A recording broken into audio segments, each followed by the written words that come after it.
Rain seeps through the cracks of the shed roof, pattering softly against the wooden floor as Maya sits in the dim glow of a single hanging bulb. Her hands tremble slightly as she brushes dust from her father's old toolbox, the faint scent of metal and oil grounding her in the present. The house behind her feels like a tomb, cold, echoing with the ghosts of words left unsaid.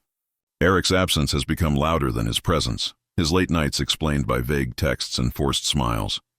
The shed, once her father's sanctuary, is now her refuge from a crumbling marriage. The door creaks open, and Nathan steps inside, rain glistening on his dark hair. His presence startles her. Eric's best friend here uninvited at this hour. He removes his jacket slowly, eyes never leaving hers. The space between them tightens with unspoken tension. Nathan's voice is low, calm, but heavy with purpose. "You shouldn't be hiding in here, Maya," he says. "You deserve to know the truth." His words slice through the silence, carrying both warning and confession. The steady rhythm of rain outside seems to hush, as if the world itself is listening. Maya's breath catches. Her mind races. What truth could possibly justify this intrusion? She feels her heartbeat in her throat, her palms slick with fear and anticipation. Nathan takes a step closer, his gaze filled with something like pity, something like guilt. "It's about Eric," he murmurs. The name alone makes her flinch.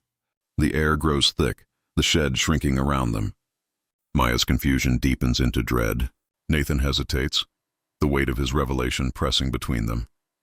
Whatever he's about to say will shatter the fragile illusion of her marriage forever.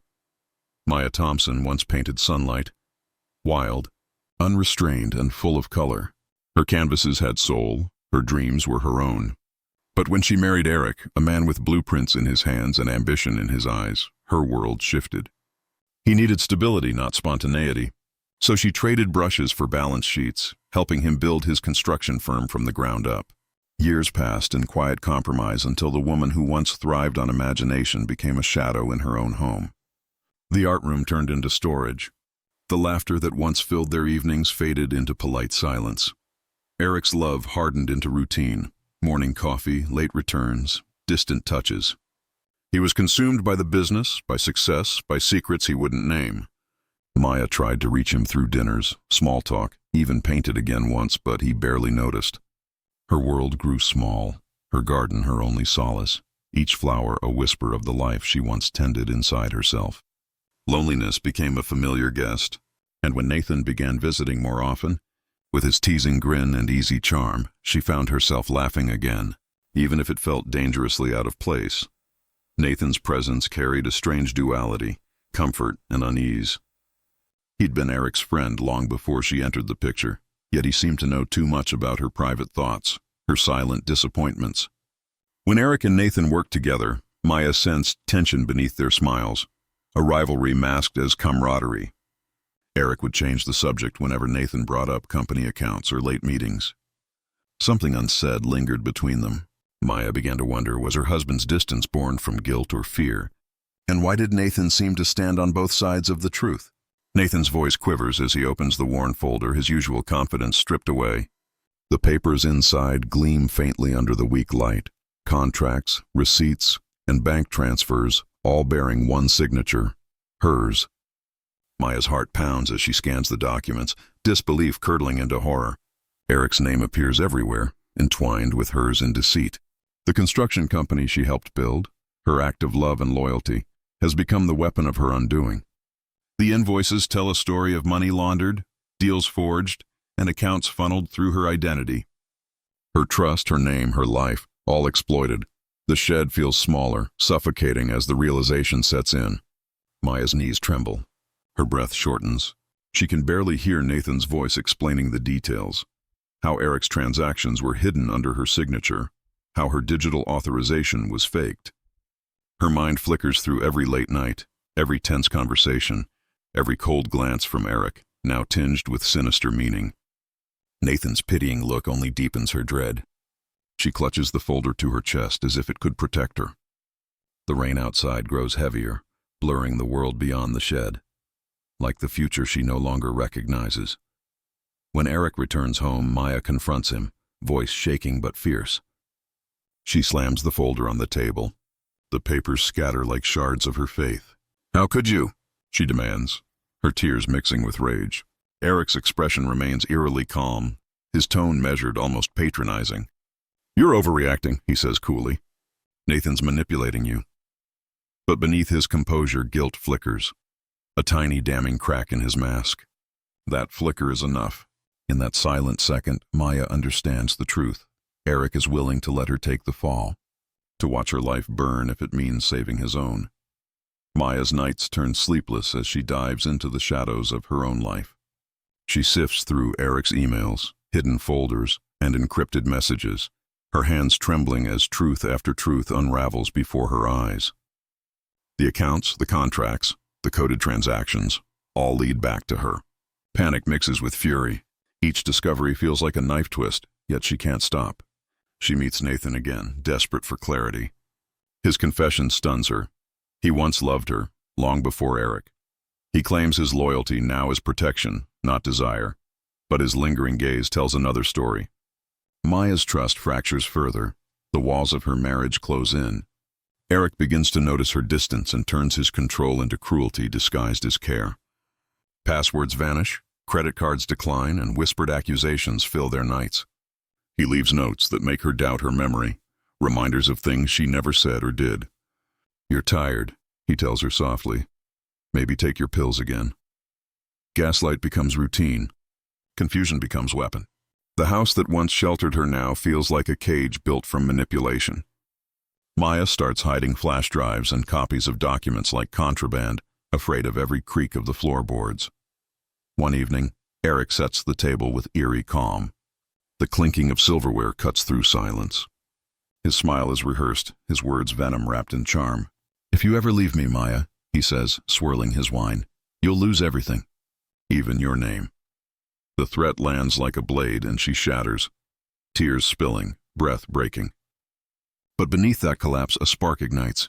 For the first time, her fear turns into purpose. That night, as Eric sleeps beside her, Maya quietly opens her laptop. She starts gathering proof, not just to survive, but to reclaim the woman she once was. Maya's plan unfolds with quiet precision. She invites Eric and Nathan to meet at the office late one evening, pretending she wants to end the tension between them. Her voice trembles on the phone, but her resolve is unshakable. Hidden beneath her blouse is a small recorder, already blinking red. The air hums with unease as the two men arrive, Eric guarded, Nathan wary. She speaks softly, coaxing civility, but their old grudges surface instantly. Accusations fly, voices rise, and then the truth bursts open. Nathan once helped Eric conceal the fraud, until he realized Maya was the scapegoat. Maya's face pales as Nathan's confession echoes through the room. Eric's composure crumbles. His fury boils over. He grabs Nathan by the collar, spitting venom. You think you're the hero now? You were in this too, he yells. The fight grows physical, papers scattering like broken trust. In his rage, Eric blurts out the final betrayal, his affair with Lena, Maya's closest friend. The words hit her like a physical blow.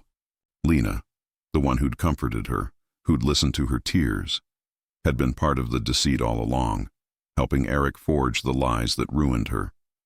Tears blur Maya's vision as chaos consumes the room. Eric's shouting turns frantic when he realizes police sirens wail in the distance. She'd called them before they arrived. He lunges toward her, face twisted in panic, but officers burst through the door, weapons drawn. Eric is dragged away, his protests dissolving into the night. The office falls silent except for Maya's ragged breathing. Nathan stands motionless, shame heavy in his eyes. I told you I'd protect you, he whispers, voice trembling. Even if you never forgive me. Maya turns away, the recorder still running, her final piece of truth. Months later, Maya walks through the remnants of her old life with a steadiness she never thought she'd regain. The house is sold, the garden overgrown, but she no longer feels caged by the past. She paints again, not for anyone else, not to fill a void, but because color has finally returned to her world. The courtroom becomes her final battlefield. When she takes the stand against Eric, her voice doesn't shake. She tells the truth. Every lie, every signature, every wound. The press calls her the wife who fought back, but to Maya it's simply survival turned strength. Eric's empire crumbles. His trial exposes not just fraud but manipulation, deceit, and emotional cruelty. Nathan, too, stands in court, not as an enemy, but as a man finally facing his own guilt.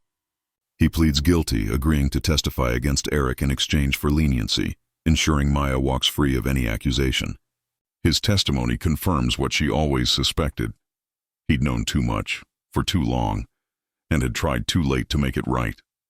When the gavel falls, justice feels less like triumph and more like release, the closing of a long poisoned chapter. Weeks later, Maya visits Nathan in prison. The air smells of iron and regret. They sit across from each other, the silence heavy but not hostile. His eyes, once confident, now hold quiet remorse. "You deserved better than both of us," he says, voice cracked but honest. Maya studies him for a moment, then smiles faintly, not with bitterness, but peace. "Maybe I just needed to learn that myself," she answers. As she leaves, sunlight filters through the barred windows, and for the first time, she feels entirely free. A year later, Maya stands barefoot in her backyard, the same ground where her world once shattered. The garden is wild now, vines curling over fences, flowers blooming in defiance. It's imperfect, alive, and wholly hers. She's opening her new art studio, a small haven for women who, like her, once forgot their own voices. The sign she hangs, Thompson's Studio, sways gently in the breeze, a quiet tribute to her father and to the name she chose to reclaim on her own terms. The laughter of her students drifts through the air, filling the space once ruled by silence. Her eyes wander to the old shed at the far end of the yard, the place where everything began. The door creaks open, not ominous now, but welcoming, letting in the soft spill of morning light. The same shed that once held fear and revelation now stands as a memory of survival. Maya steps closer for a moment, her heart steady, her reflection caught in the windowpane. Where there was once trembling and confusion, there is only peace. The ghosts of her past no longer haunt. They witness her strength quietly, then fade. As she looks up, the clouds gather gently and rain begins to fall. Not the storm of that first night, but a tender drizzle that washes over the garden like renewal. Maya closes her eyes, feeling each drop as a baptism of everything she has endured and overcome. Her voice echoes softly in narration. Sometimes the truth doesn't free you all at once. It breaks you first, and then teaches you how to grow again. The camera lifts toward the sky, rain glimmering like hope. Fade out, to peace, to light, to rebirth.